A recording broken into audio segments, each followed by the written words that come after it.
It's the 28th of May, 1924, in Paris, France. The opening ceremony of the 1924 Olympics is just 6 weeks away, but the battle for the gold in football has already begun. It's 25 degrees in the Parisian sun at the Stade Olympique in the northwest of the city.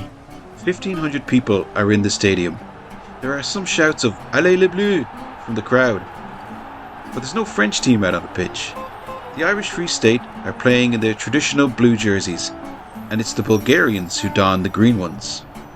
It's 0-0 until the 75th minute when Paddy Dirty Duncan scores.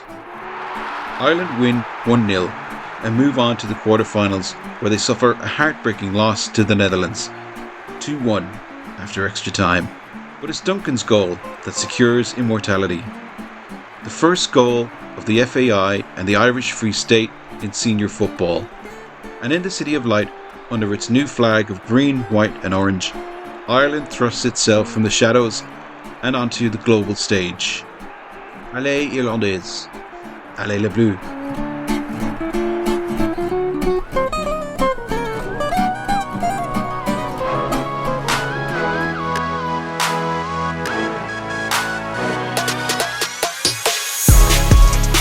And welcome to this week's Green Shoots, a history of Irish football with me, Ciaran Kerwin, along with Gary Spain. On this week's show, we look at 1923 to 1933 in Irish football, both nationally in the League of Ireland and internationally too, as you heard from our intro story, a monumental year for Irish football. Don't forget you can support us on Patreon for just €5 a month, where we put that money back into the podcast to get more ears listening to us. Just go to patreon.com/Green Shoots Podcast. That's patreon.com/Green Shoots Podcast. And please share the podcast on your socials and WhatsApp and spread the word about Green Shoots. So let's get down to this week's show. We're coming up now. I suppose we kind of finished it off around 1922, 23-ish in our last podcast. I suppose explain to us maybe a little bit of a backdrop of where we are now and what football is about in the early 20s. Yeah, so just a reminder where we spoke the last time, the key things that had happened was in let's say the summer of in August, September 1923, we were admitted into FIFA. Now that probably wasn't officially confirmed until the FIFA Congress the following year. But by August, and certainly was reported in our newspapers, by August 1923, the FAI, or the Football Association, the Irish Free State, as it was then, was recognised by FIFA. And that followed on in October at the Liverpool meeting of the International Football Association Board, that the home nations recognised us and allowed games to be played, representative games to be played against us. Now, we'll go on to talk about when they took place, but that was also a crucial thing. And the follow-on to that, we touched briefly on it in February 1924, on the 9th of February, the first ever representative game of the new association took place when the Welsh League came to Dalymount Park and played out a thrilling 3-3 draw with the League of Ireland. So that was a crucial day and a big day for the association. From a club point of view as well, across the country, with the split had happened with the Irish Football Association, which was mainly based in Northern Ireland.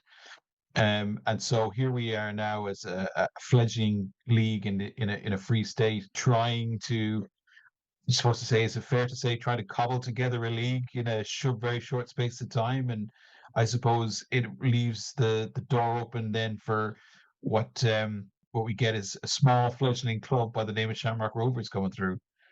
Yeah, absolutely. I mean, the big two in Dublin were at the time was Shelbourne and Bohemians. They played in the Irish League. Both of them had won the Irish Cup. An important club to mention was St James's Gate, the Guinness Brewery team, because they won the IFA Intermediate Cup in 1920.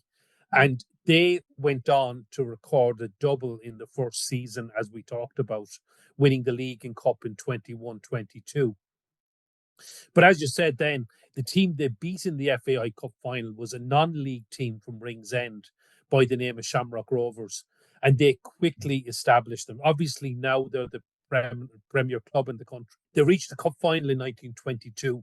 They joined the league the following season. They won the league the following season.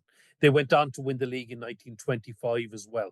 So they became very quickly uh, an established club to challenge the likes of St James's Gate, Shelbourne, and Bohemians.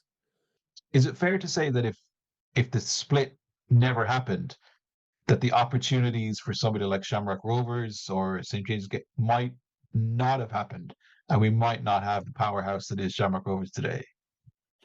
I think it's definitely well. Okay, we probably will never know. I think, in fairness, St James's Gate were probably coming a coming force in any case, because they'd won the Intermediate Cup. They were going to be accepted into the Irish League, most likely.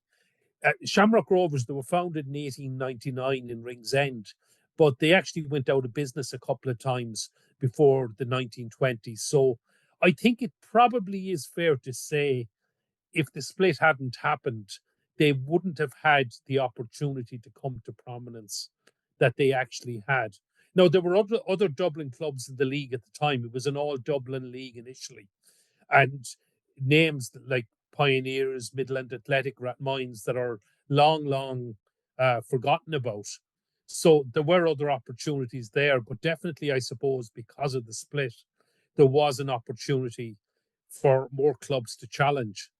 And I think it's important to go on into 1924 and talk about provincial challenges, because the FAI Cup final of 1924 was an all-provincial affair, where Athlone Town defeated Fordsons of Cork. I think that was also a big day for football in this country, because it actually it got rid of Makes the the myth that stranglehold it was, of Leinster, does it?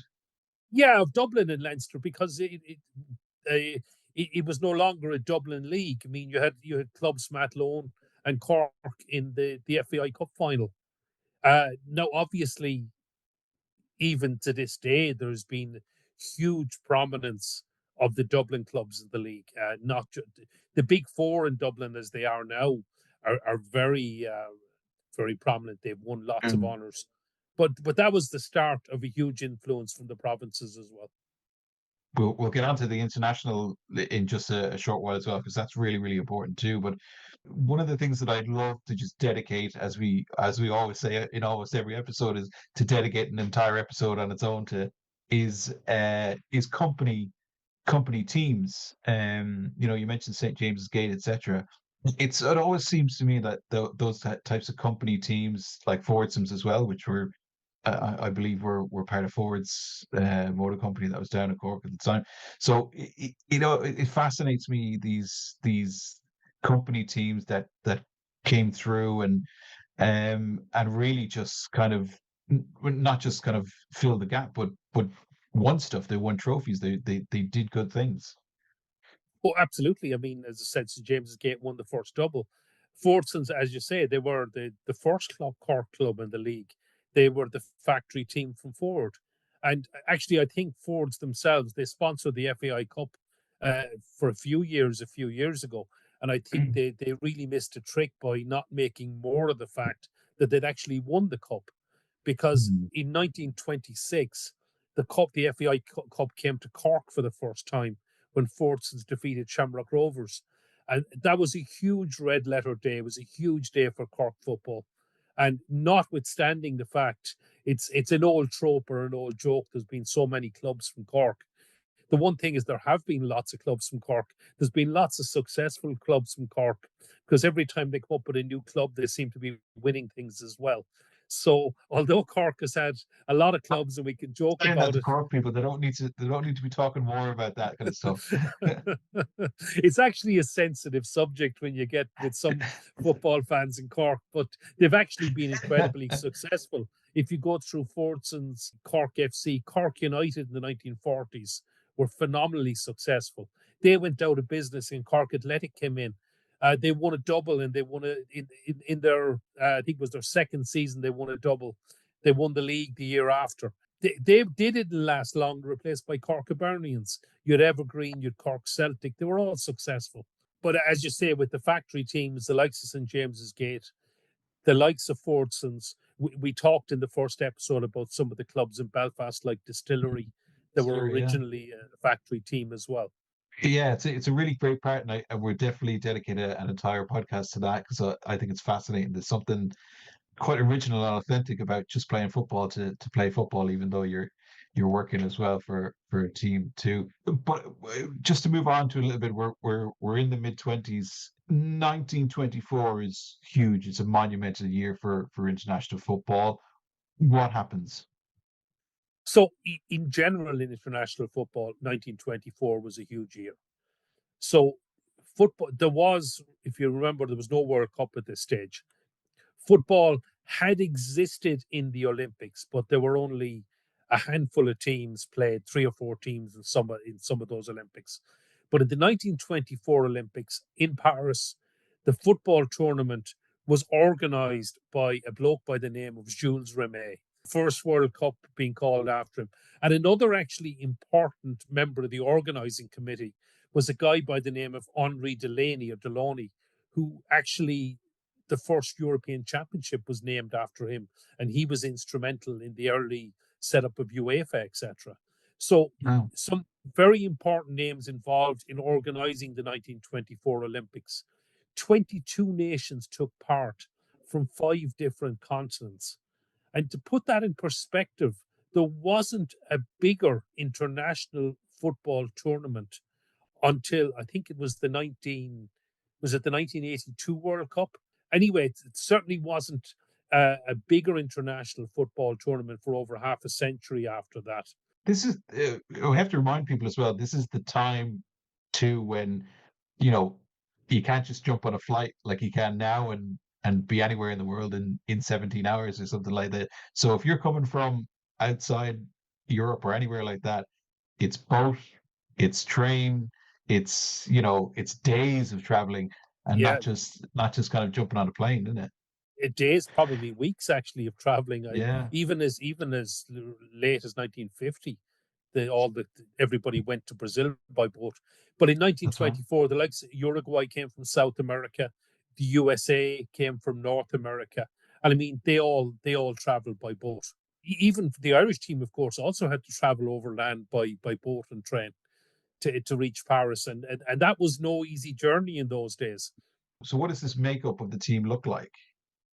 So, well, we had up until, just to clarify a little bit, up to 1923, we had players, so we had teams from Northern Ireland, but part of the agreement that we were allowed join FIFA and allowed join IFAB, we had to stick to what is the Free State then, or now the Hmm. Republic of Ireland.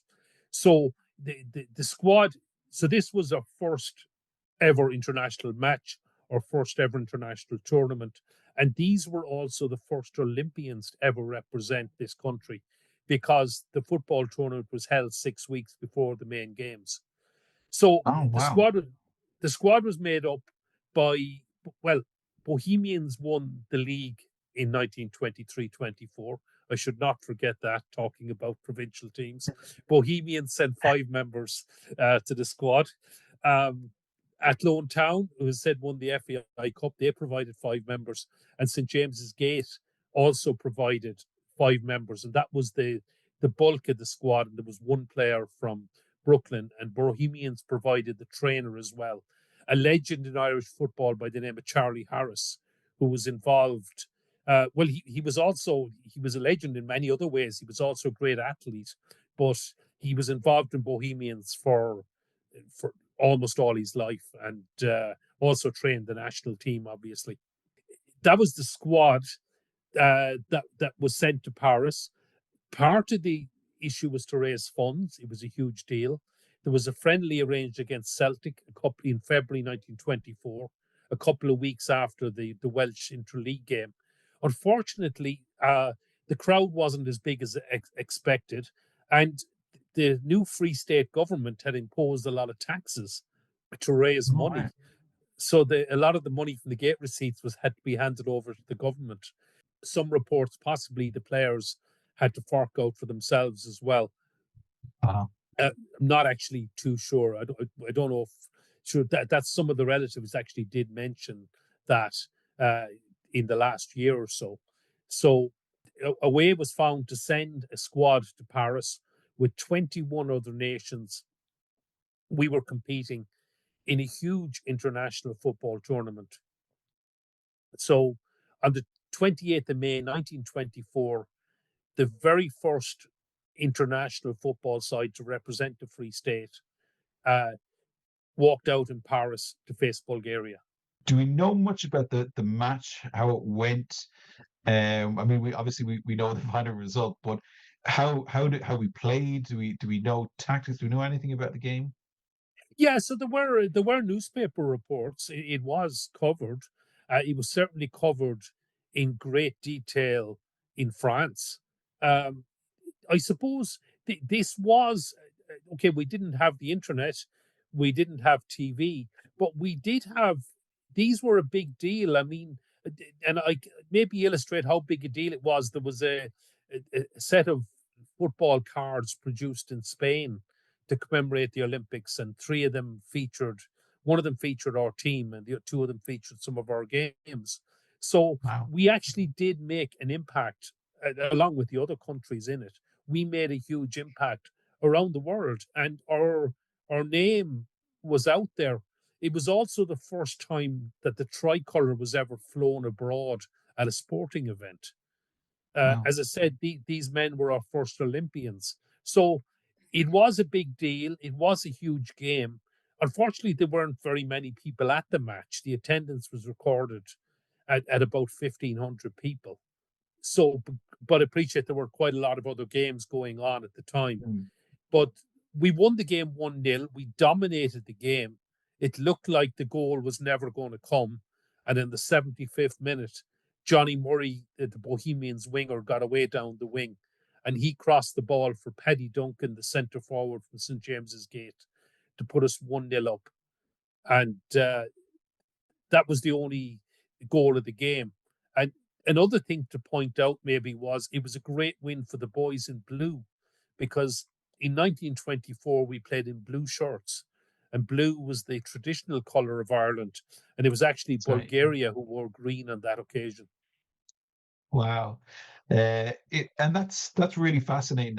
And do we know that the players and etc. Did they understand I suppose the monumental meaning behind all of this, or was this just, they went to play for the country and they won a game, great, there's the next round to go, so no biggie. But or in reflection years later, did they understand the importance of that 1-0 win? I think they did. I mean, I maybe to best illustrate it is to not to spoil the story on anybody, but Dinny Hannon, who was the captain of the team, Athlone Town's Dinny Hannon, who we spoke about in a previous podcast. So he was Mm. very much a veteran at that stage of his career. He was first cap for the IFA in 1908. So Dinny Hannon, who had a long career in football, wrote after the defeat by the Netherlands in the quarter final that he'd never experienced a more dejected team and a more disappointed dressing room in his whole footballing career. So I think that shows how much it mattered, how much it hurt to lose. But also, I think we've got to point out Dinny would have played and travelled quite a bit. But for many, I think playing in the Olympics in that tournament, they were leaving the country for the very first time.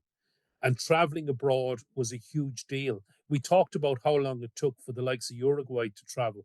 It took a long time, and most Irish people of the 1920s never left these shores. So for those players, it may have actually been the only time they ever travelled abroad, because we didn't play again. I don't want to jump ahead too much. We didn't play again until 1926. And of course, many of them were no longer first choice at that point. So it was a huge deal. I think they did understand the importance of representing the fledgling Free State nation, the importance of the tournament, how much it meant, and the sheer dejection and disappointment at losing in the quarterfinals in extra time. And I don't want to go ahead too much on that game. So they beat Bulgaria. They're into the next round. Who do they face next, and what happens? Yeah, so just to clarify a little bit in the tournament, it was 22 nations. It was run on a knockout basis. So we actually got a bye to the 16. So 22 had been reduced to the last 16. We beat Bulgaria, which put us in the quarterfinals against the Netherlands. And that was an epic game on the 2nd of June, 1924. The Dutch dominated the first half. They led 1-0. Frank Gent equalised early in the second half. We were maybe hanging on a little bit then for extra time. Probably a bit lucky to finish the 90 minutes on level pegging. But in extra time, we actually took over and we were the better side. And unfortunately, the Dutch scored on a breakaway against the run of play in extra time and we couldn't get an equaliser. So it was the Dutch that went on to the semi-finals. When we talk about the Dutch, is this the same kind of Dutch that we would consider now, kind of big powerhouses of international football, always kind of seem to be dark horses to win every tournament? Were they that kind of team? No, I mean, you see, it's very hard to get a relativity of those days. I mean, the Dutch didn't really become a powerhouse in football till the 1970s. I Hmm. mean, they weren't a major force. I mean, they did. I will jump on a little bit. They did knock us out and reach the 1934 World Cup, but they were never serious contenders until the 1970s. And Dutch football actually had remained amateur right up to the 1950s. So it's very. Is everybody in the football side of the tournament, are they, I suppose, a little bit like us? They're not necessarily a fledgling slate, but their football, their domestic league, all of that kind of stuff it's still growing, it's still fledgling, it's still trying to bloom out and become, I suppose, better and better. So are they kind of like us as well? They're on that kind of, and maybe that's why it's such a level kind of playing field. Yeah, well, there were international football was happening in those days as well, but there were some very lopsided results as well. There were even some lopsided results in that tournament. There was a couple of 8 or 9 goal hammerings off the top of my head. Actually, I can't Mm. recall exactly, but there were certainly lopsided results. But I think it's fair to say it wasn't as obvious in 1924 who the favourites were as it would be for Euros or a World Cup today. Mm. So I would say Uruguay went on to win the tournament, which shocked many people. And I know actually one thing, Bert Kerr of Bohemians, one of the Irish team. So a number of the Irish team actually went to other games and they saw Uruguay. It's not exactly detailed what game they saw them in, but I think it was a victory over against the host France. And they absolutely so Bert Kerr described it as playing football that he couldn't believe and had never seen. It was like it from another planet. So whatever about being unlucky against the Dutch, there was absolutely no question that the best team won the tournament, and that Uruguayan side were hugely impressive. They were appeared to be on a different level to anybody else in the tournament. But I don't think anybody traveling to that tournament would have predicted that. It's also worth bearing in mind that the home nations, and England in particular, didn't enter the first 3 World Cups, and because the standard was too low, they weren't good enough. And even when England went in 1950, they expected to walk the tournament, and of course they were famously beaten by USA 1-0 in perhaps considered the greatest shock in world football and World Cup history.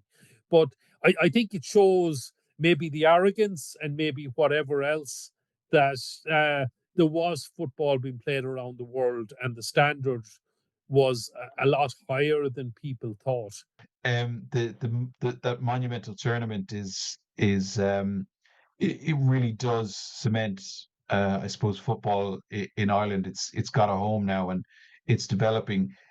When those players come home, is there a celebration? Do we know what the thought process here at home was about it? Were people delighted? Did it get headlines? Or Well, just to clarify as well, there was another game arranged against Estonia after we were knocked out to give other squad members a game. And the Irish team and Irish squad actually also dined with Jules Rimet in Paris before returning home.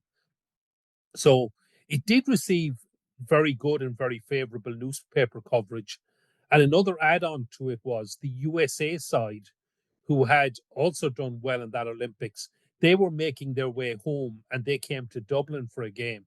So a couple of weeks after the Olympics, uh, we played our first ever home international against Dalymount Park, and we defeated the USA by 3-1. And wow. probably something to mention, uh, because the without going too much into the Olympics, back in 1924, these were recognized as our first internationals.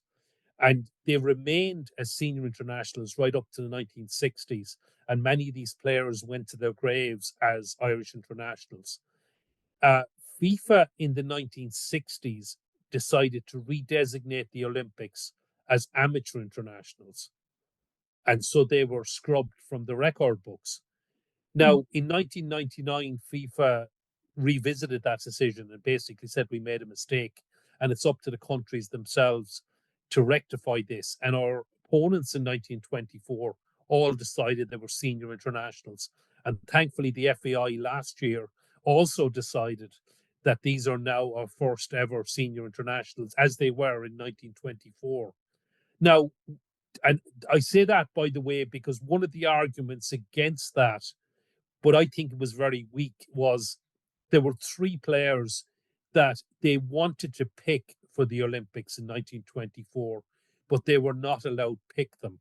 So they were players by the name of Frank Collins of Jacobs, goalkeeper, Tony Hunston, and Ned Brooks of Bohemians. Now, the three of those were picked for the USA game. So I think it's fair to say they would have been picked for the Olympics, but because the Olympics in those days were strictly amateur. Now, most football in those days were still most footballers were still amateur, and we only picked home-based players. But anyway, the USA came to Dublin. Ned Brooks certainly justified his selection because he banged in a hat trick, and Right, a kid. yeah, we beat the USA. We're at the midpoint of the 20s. Football back home in Ireland, it's still fledgling. It's still growing. It still has to kind of compete with things like the GAA, etc. Interesting enough, when I was reading up on this episode, it it seems like there isn't a whole lot of political support behind football. There's a number. It's obviously FAI Cup finals are happening. There's not really many politicians kind of, or certainly figurehead politicians turn up to support it. So back home, is football still, I suppose, fighting that battle of being the foreign game, the non-patriotic game that you're playing? Yeah, I think that's probably fair comment. It was probably always something that was the thrown at football, that it's a foreign game or whatever other way you want to put it. I mean, certainly in political circles in Ireland, the GA has been more prominent. That's probably fair comment. You did get politicians, certainly into the 1930s, attending internationals, and that's a story for another podcast. But it is a case that football had to fight its battles, but it's hugely popular. It has always been hugely popular, and it's always been the people's game, and the playing numbers. I mean, people talk about the crowds that go to rugby and go to GEA, but if you take pure participation numbers, football is by far the biggest sport in the country. And even if you go back to before Jack Charlton, which is a long time ago now, in 1986, when Jack Charlton took over as manager of the Republic of Ireland, football was still the biggest participation sport in the country.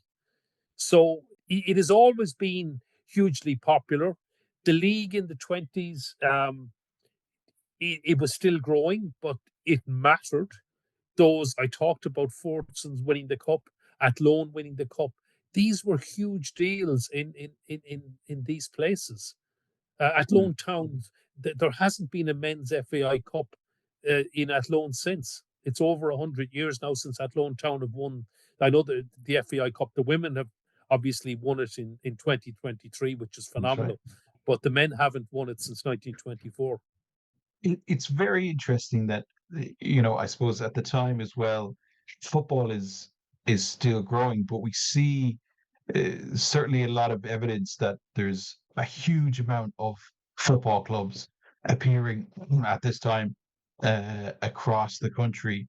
Some of them, as you mentioned, turn out to be, powerhouses, etc., in the future to come. But it's a great time for football, even though it might seem like there's a lot of things not wanting to succeed, but it succeeds anyway simply because there's a huge amount of love for the game. There's a huge amount of participation, as you said, and it just begins to bloom, nationally. Yeah, no, absolutely. And I mean, I think an important thing to mention as well is the representative games uh, become a regular feature, which also gives people an outlet. It's also a way of drawing huge crowds. As I said, the Welsh League came in 1924. They returned in 1925. We sent a team into Swansea in 1925. And in St. Patrick's Day 1926, there was a very historic game because it was the first representative game between the two football associations in this island. So the League of Ireland played the Irish League. Now, our national teams didn't meet until 1978, but this game in 1926 was hugely significant. And those games continued in Dublin and Belfast right on for the rest of the 1920s. It's probably a story for another podcast, what happened in the 1930s. But those games, those interleague games continued. We played the Welsh League, we played the Irish League. Another big thing that happened in 1926 was we sent a national team to play Italy in Turin, which was a huge deal for the association as well, and started off a great friendship with the Italian Federation. So unfortunately, we were beaten 3-0. And again, just to clarify as well on this, it was also a totally home-based side. So we only picked players that were playing in our league, even though players from across the water, etc., would have been eligible to play for us. So from 1924 right up to 1926, we only played with home-based players, and that, of course, changed the following year when Italy made a return visit to Dublin to play in Lansdowne Road, and we, for the first time, decided to pick cross-channel players to represent us. What was the point of that? What happened in those 2 years that decision was made? I don't. It's not really that well recorded. I imagine cost is a big thing for it. Also, a big thing would have been to obtain the release of the players. So the 1927 game against Italy actually was played on the same day as the FA Cup final. Hmm. And obviously, the FA Cup final, it was a huge deal across the water. There weren't other games competing with it. So players that weekend could have come and played in Dublin. 1927 was a very famous FA Cup final as well because Cardiff City defeated Arsenal 1-0 and took the FA Cup out of England for the first and so far the only time. And one of the players that wasn't picked for the Irish team against Italy was Tom Farquharson in goal because, of course, he was the goalkeeper for Cardiff City. And he obviously chose to play in Wembley in the FA Cup final rather than come to Dublin to play against Italy. Wise choice by the sounds of No, it. absolutely. I don't think that one was ever in doubt, in fairness. And is it, so?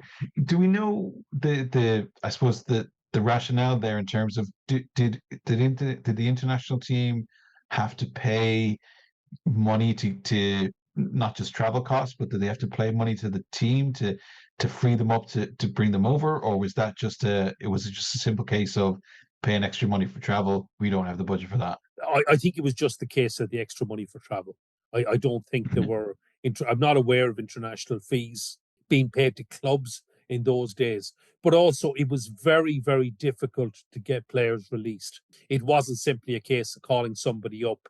you had to get them released by the clubs. And there was all sorts of excuses put in the way, and often players were not released. And that was an issue that carried on right into the 1950s. In fact, well, actually, Still carrying on today, it's if you still believe some of the rumors. it's still carry. I had to correct myself. Actually, you're dead right. It, the way I was talking about it, it was difficult to get them released.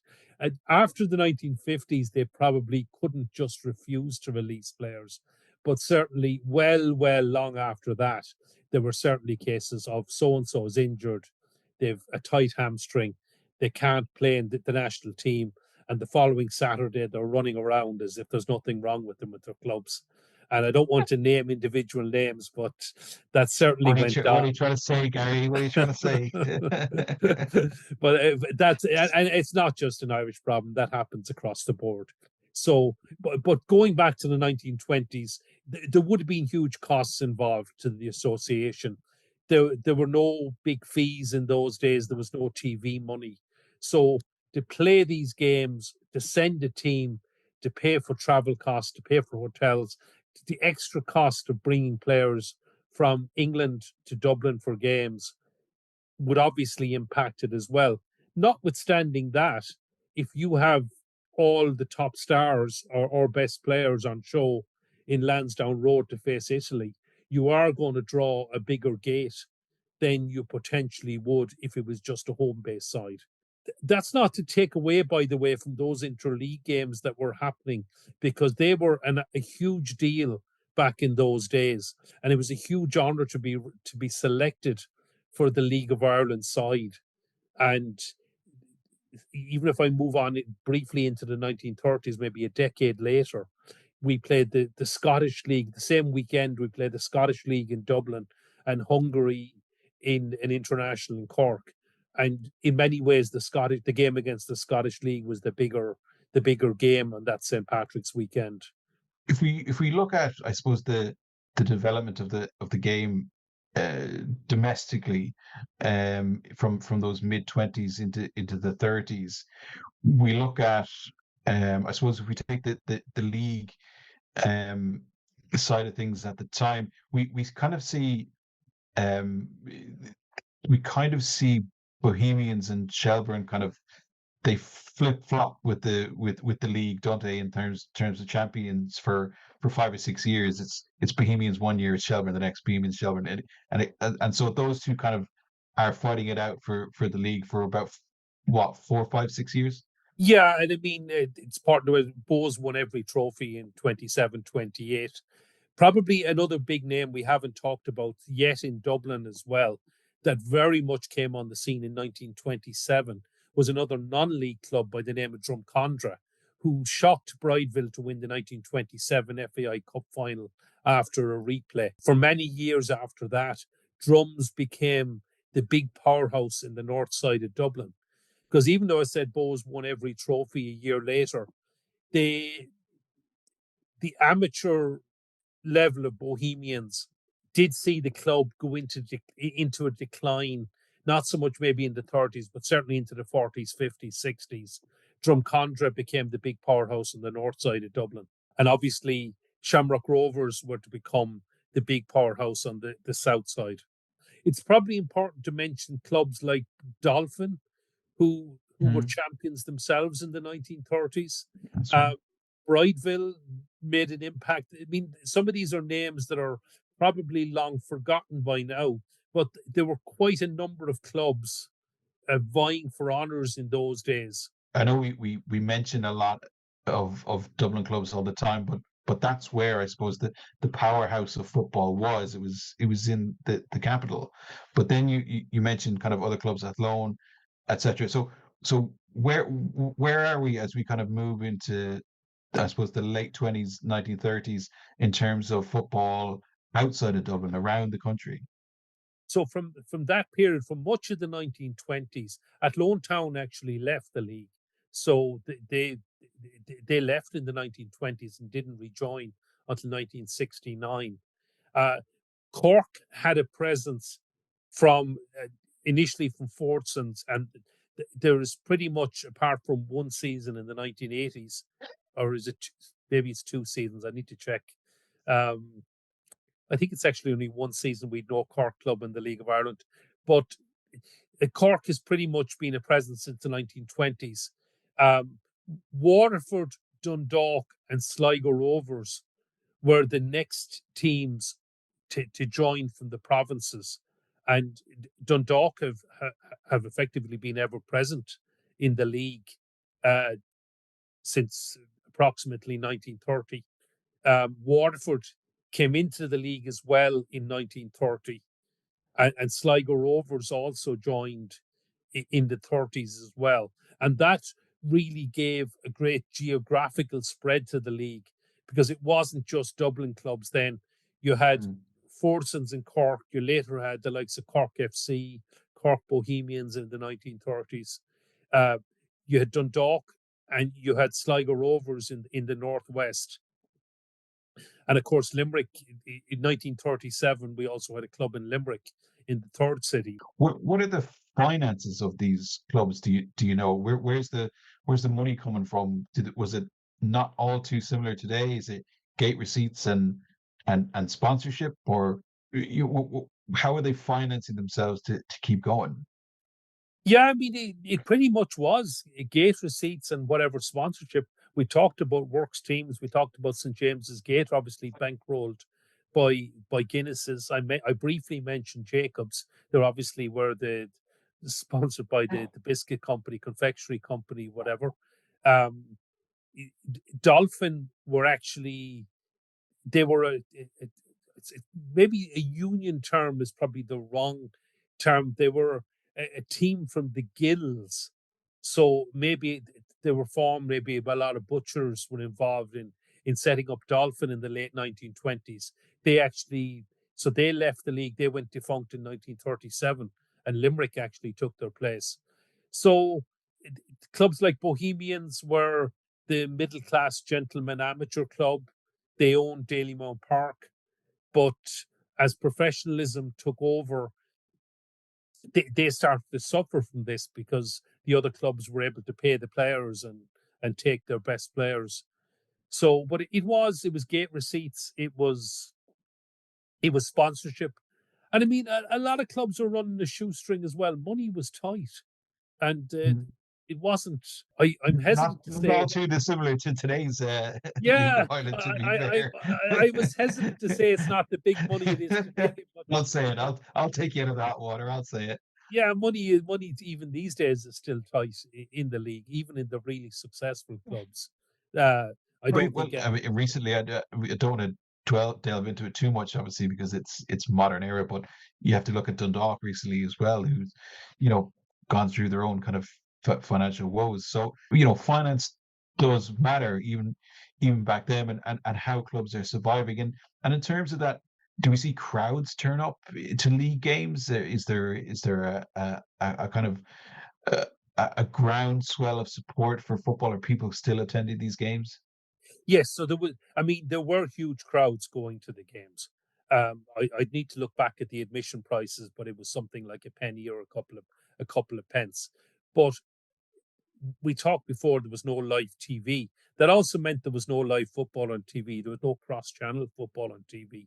So right into the 1950s, there were huge crowds. I mean, the record for the FAI Cup final was only broken there recently, but the record was set in 1945. So there were huge crowds going to games. There were huge crowds even going to league games because there wasn't much else to do on a Sunday afternoon. You didn't have the counter attractions Are that you you are had you saying today. people prefer to go to watch the football than go to mass? Is that what you're trying to say? Whatever, actually, probably in those days, most people did go to mass on a Sunday morning in Holy Catholic John Charles McQuaid's Ireland. But on a Sunday afternoon, certainly football was a huge attraction. There wasn't the counter attractions of even shopping centres and other things that people do. There wasn't bowling alleys. The cinema wasn't as big an option. There was just far fewer things to attract people's attention. And a football match on a Sunday afternoon. and some on a Saturday in Dublin, but we mainly played Sunday afternoons in those days. So football on a Sunday afternoon was a big deal.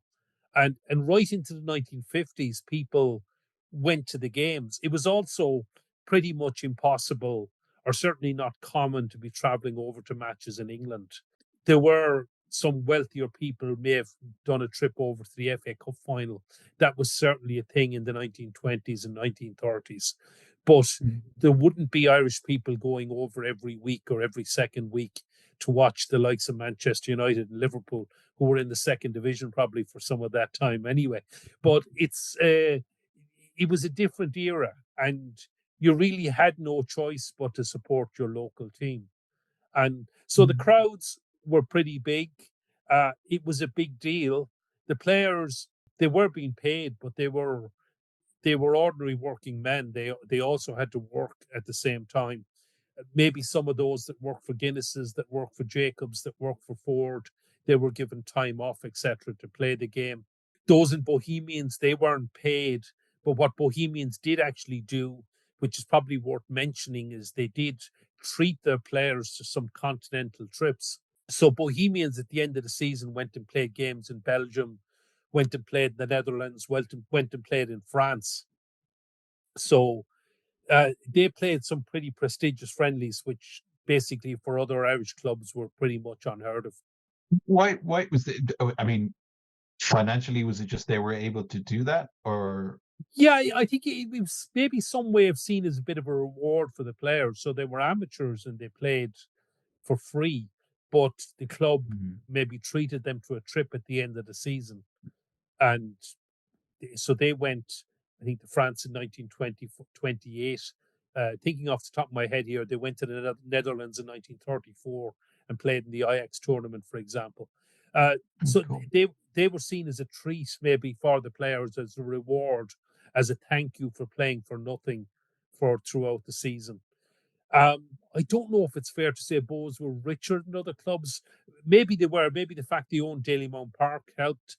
They would also have got rent from renting out Dalymount Park because it was pretty much used. I did say the 1927 game against Italy was played in Lansdowne Road, but we didn't use Lansdowne Road again until 1971. So Dalymount Park was used for pretty much all the interleague games, all the home national team games, right up to 1971. So Bohemians would have benefited certainly from the rent for that. And it was also used by other clubs for big games. So you could move a League of Ireland game, and that happened well right up. I use the Limerick example again. In 1960, Limerick went to St. Pat's. Limerick were to play away to St. Pat's, needing a draw to win the league. St. Pat's moved the game to Dalymount Park because 5,000 people were coming up from Limerick by train, and they were allowed to do it. And unfortunately, they defeated Limerick 3-2 with a very controversial late winner. And the Limerick people didn't find out we'd won the league until quite a bit later, because Cork Celtic had defeated Shelbourne. And of course, there wasn't instant communication in those days. So I digress a little bit, but it was Dalymount Park was available, it was rented out. And of course, Bohemians benefited from that. We're in the early 30s now. What does internationally? What do we look like now? And as a I suppose an international side, we've been at it, 5 or 6 years. So where are we in terms of our international football? So we had some very impressive results, and some. I'll give you some examples. We put 4 goals past Belgium twice, home and away. We went to in 1932. We went to Amsterdam and defeated the Netherlands 2-0. We went to Barcelona and drew with Spain. Spain also came to Dublin and hammered us 5-0. So it varied a little bit, but we were certainly holding our own in international football as the late 1920s rolled into the 1930s. It should be pointed out as well, we didn't play as many games as we do nowadays. It was maybe 1 or 2 a year. So we didn't play, we played Spain at home in 1931. That was our third, sorry, we played it 27, 29, 20, 31. We didn't play at home again until 1934. We didn't play at all in 1933. So there was maybe one or two games a year. Uh, it wasn't very much a regular occurrence, but we were certainly competitive. We decided not to enter the 1930 World Cup because the costs of going to Uruguay would have been too much, and there was no guarantee that the associations would have been uh, compensated. So, just to explain a little bit for the 1930 World Cup, Uruguay were the hosts, and there were countries invited from Europe, but they had to stump up the costs themselves and travel by boat. By they all travel by ship actually on the same cruise ship. But it wasn't known when they were going to Uruguay how big a success this would be and how much money they would get back. Now, as it turned out, it was a fantastic success and all expenses were paid and teams went home with a little bit of money. But that wasn't known at the time, and the FAI simply could not afford to send a team to Uruguay. It was too far away, it was too expensive. So we weren't able to enter the 1930 World Cup. It's probably a story for another day. We did enter the 1934 World Cup, but failed to qualify. And nowadays, there's so much talked about tactics and players and their positions and all of these types of things. Were those things happening back then at that time too? Were there formations happening? Were there tactics being used in terms of what players play where, or was there a general kind of you played in this kind of formation and this is how it worked? So I think it's fair to say football was a much more simpler game back in those times. I mean, certainly in Ireland and across the water, teams lined out in the old WM formation. So it was two full backs, two half backs, a centre half, and then five forwards, two wingers, two inside forwards, and a centre forward. There were variations. I think it was Arsenal came up with an extra centre half, but by and large, football was played in a similar style. I think I spoke in a previous podcast. The Hungarians maybe revolutionized things in the 1950s when they came to 50s, Wembley. yeah. The Austrian the wonder team of Austria in the early 1930s, were another significant game in the significant phase in the development of football as well. But I think the whole idea of tactics, etc., wasn't really that different to what you'd see today, in that most people played the same type of game. It was a lot more physical in those days. You certainly had to be able to look after yourself. I, Oh, I, red I cards. yeah, and I digress. I mean, I mentioned Paddy Duncan of St James's Gate, who got our first international goal. And I think it's fair to use this nickname because his grandson is quite proud of it. Paddy was known as Dirty Duncan, Paddy Dirty Duncan. And the only way to describe that is Paddy obviously was well able to look after himself, and he certainly needed to be in those days because defenders let you know they were there. Just to say, there weren't that many cultured ball playing centre halves in those days.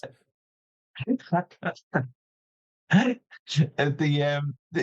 that's interesting as well because it's something that we never really talk about that much when we talk about football either, which is, I suppose, the rules of the game and refereeing those games. I mean, we heard in the last podcast that a refereeing decision literally caused a riot.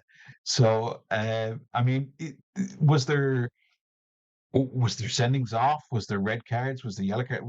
Where are we in terms of those kind of rules? And what was the referee there to do? Was it basically just to stop the game from going into anarchy? Yeah, I mean, the laws of the game haven't changed significantly in that period. But I think it's fair to say, I mean, even right up until the 1970s, you got away with a lot more. I mean, the threshold for a yellow card and certainly a red card. Well, they didn't have yellow and red cards, but a booking and an order sending off were very different in those days. it was, as I said, a much more physical game. You got away with a lot more physical challenges. I'll even use a more recent example to describe what football would have been like, because obviously I'm listening to people. For even it's my memory from the 1970s, listening to people who would have been talking about games back then. But if you take the 1970 FA Cup final between Chelsea and Leeds at Wembley, about 25 years after that final, in the 1990s, they asked a 1990s referee to watch the TV coverage, the full 90 minutes. And I can't remember what happened. Maybe there was one or two yellow cards in the actual game. The modern day, it's not even the modern day, the 1990s referee would have basically booked everyone and given about 6 red cards aside. No players left on the pitch. Match abandoned.